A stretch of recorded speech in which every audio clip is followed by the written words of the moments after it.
doon ko nakita at nagustuhan ang difference ng produkto ng ating new image company.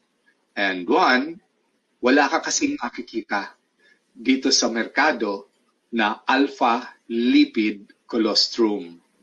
Wala talaga.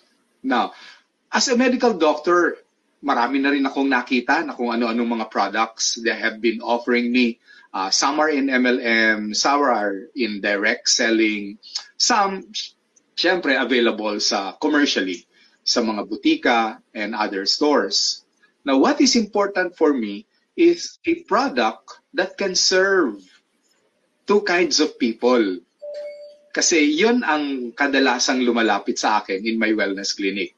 What are these two kinds of people that I have been prescribing for years ng alpha-lipid colostrum? One, those who are not sick and just want to prevent illnesses, just want to maintain their health. So, malaking grupo yan. The other group are those who are sick. No, those who are harboring some illness, it may be an acute illness, bago lamang, like an infection, or it may be a chronic illness, which is more common sa ngayon, like mga diabetes, high blood pressure, and even tumors, and other autoimmune diseases. So, what I mean is, I can prescribe the alpha-lipid colostrum to almost everyone, mula bata hanggang matanda. May maintenance, medication, o wala. May symptoms, may dinaramdam, or feeling healthy rin naman. No? So, yon ang maganda sa nakita ko dito sa ating produktong alpha-lipid colostrum. Now, let us go first doon sa mga lumalapit sa akin who are sick. Dahil wellness ang aking practice for more than 30 years, marami ang nagpupunta na galing na sa iba't ibang doktor dahil mabigat yung kanilang problema.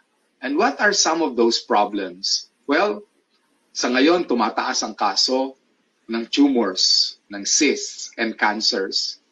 Alam natin na what is being offered is usually the three pillars in the hospital practice.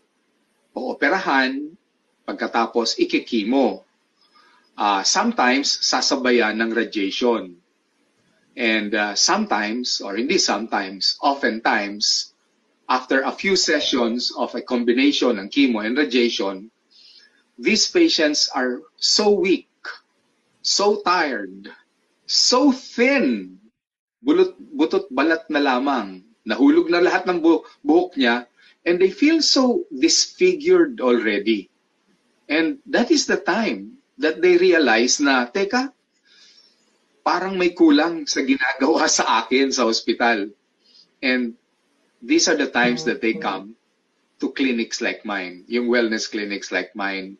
Kasi ang habol nila, to recover first, no?